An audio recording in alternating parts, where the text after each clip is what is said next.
शेतकरी बंधूंनो नमस्कार। येणाऱ्या खरीप सीझनमध्ये आपण इतर सर्व धान्यांसोबतच फळबाग लागवड मोठ्या प्रमाणात करत असतो। फळबाग लागवड ही MREGS भाऊसाहेब फुंडकर याशिवाय महाडीबीटी मधूनही आपण करतो। फळबाग लागवड करताना जर फळबागेचे चांगल्या प्रकारे संवर्धन संगोपन केलं तर निश्चितच फळझाडं ही आपल्याला अनेक वर्ष म्हणजे येणाऱ्या 2-3 पिढ्यांपर्यंत उत्पन्न देतात, हे तितकेच खरे आहे। परंतु जर येणाऱ्या 2-3 पिढ्यांपर्यंत आपल्याला ही फळझाडं टिकली पाहिजेत, उत्पन्न देणारी झाली पाहिजेत, तर त्यांच्या लागवडीपासूनच त्याची काळजी करावी लागेल। तामिळनाडूमधून असेच एक तंत्र फळबाग लागवडीचं आपल्या महाराष्ट्रामध्ये प्रचार आणि प्रसिद्धीने विकसित झालेलं आहे। CRA तंत्रज्ञान हे या तंत्रज्ञानाचं नाव आहे आणि हवामान अनुकूल असे हे तंत्रज्ञान आपण आता प्रात्यक्षिकाद्वारे बघणार आहोत। तर हे काय आहे CRA तंत्रज्ञान हे दाखवणार आहेत श्रीमती प्रमिला जंजिरे मॅडम, मंडळ कृषी अधिकारी कोळगाव, तालुका कृषी अधिकारी कार्यालय श्रीगोंदा। तर चला तर मग आपण बघूया की CRA तंत्रज्ञान काय आहे।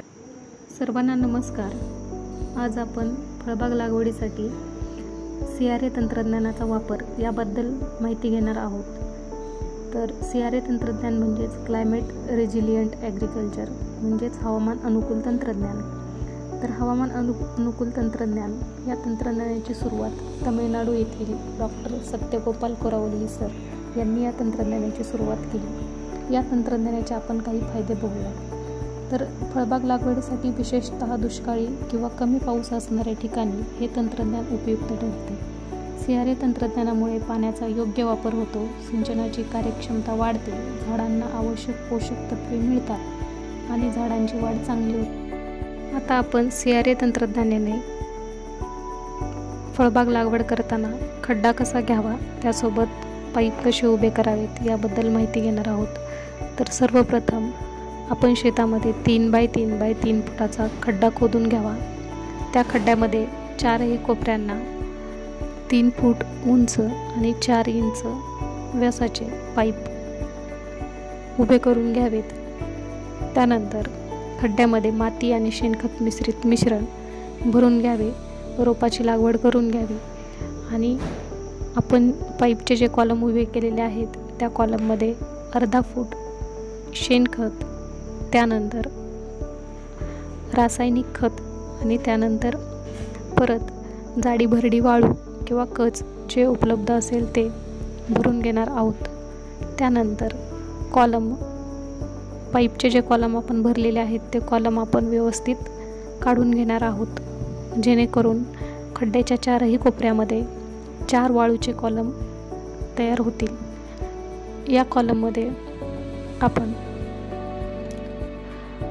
रासायनिक खत, शेणखत भरलेले आहे। जेव्हा आपण या कॉलमवरती ड्रीप बसवल्यानंतर ड्रिपर कॉलमवरती येतील अशा पद्धतीने आपण ड्रीप बसवणार आहोत, किंवा पाणी देताना वाळूच्या कॉलमवरती पाणी दिल्याने जेव्हा दुष्काळात पाण्याची गरज असते तेव्हा ते दिलेले पाणी किंवा खत वायाला न जाता ते झाडाच्या मुळापर्यंत पोचून झाडं सशक्त होतात आणि ज्या अवर्षणाच्या परिस्थितीमध्ये झाडांना पाण्याची गरज आहे किंवा खताची गरज आहे ते झाडांच्या मुळापर्यंत खतं आणि पाणी व्यवस्थितपणे पोहोचू शकतात। त्यामुळे दुष्काळातही आपली फळबाग व्यवस्थितरित्या तग धरून राहू शकते। त्यामुळे CRA तंत्रज्ञान ही हवामान अनुकूल परिस्थितीमध्ये खूप चांगली पद्धत आहे। त्यामुळे सर्व शेतकरी बांधवांनी CRA तंत्रज्ञान वापरल्याने पाण्याचे बाष्पीभवन कमी होते आणि जलसंवर्धन होते। त्याचबरोबर पाण्याचा कमी वापर होतो, झाडांची वाढही चांगल्या प्रमाणात होते, झाडांना आवश्यक ती पोषक तत्वे मिळाल्यामुळे झाडे सशक्त होतात। त्याचबरोबर CRA तंत्रज्ञान वापरल्यानंतर वाळूचे जे कॉलम तयार होतात त्यावरती ड्रीप बसवल्यानंतर मुळांना आवश्यक असणारे अन्नद्रव्य मी सर्व शेतकरी बांधवांना जिल्हा अधीक्षक कृषी अधिकारी कार्यालय अहिल्यानगर, उपविभागीय कृषी अधिकारी कार्यालय कर्जत तसेच तालुका कृषी अधिकारी कार्यालय श्रीगोंदा यांच्या वतीने जाहीर आवाहन करते की येत्या हंगामामध्ये लागवड होणाऱ्या सर्व फळबागा या CRA तंत्रज्ञानानेच लागवड कराव्यात, पाण्याची बचत करावी व झाडांना लागणारे सर्व अन्नद्रव्य पाणी झाडांच्या मुळापर्यंत पोचवावे। आणि झाडं सशक्त बनवावीत. धन्यवाद.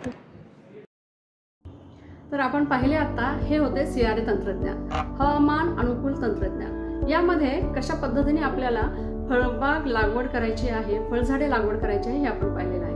मला माहीत आहे की ज्यांनी हे तंत्रज्ञान पाहिले आहे नक्कीच ते त्यांच्या शेतामध्ये या तंत्रज्ञानाचा अवलंब करतील. कारण आपल्याला अनेक वर्ष नाही तर पुढच्या अनेक पिढ्यांपर्यंत आपलं झाड हे आपल्या शेतामध्ये उत्पन्न देणारं आणि आपल्याला सावली देणारं ठेवायचं आहे. आणि या तंत्रज्ञानाचा प्रसार केला आहे तालुका कृषी अधिकारी कार्यालय श्रीगोंदा, उपविभागीय कृषी अधिकारी तसेच जिल्हा अधीक्षक कृषी अधिकारी अहिल्यानगर यांच्या सर्वांच्या मार्गदर्शनाखाली हे तंत्रज्ञान विकसित होत आहे. या सगळ्यांच्या सहकार्याने आणि मार्गदर्शनाने आजचं हे प्रात्यक्षिक आपल्याला करून दाखवले आहे. धन्यवाद.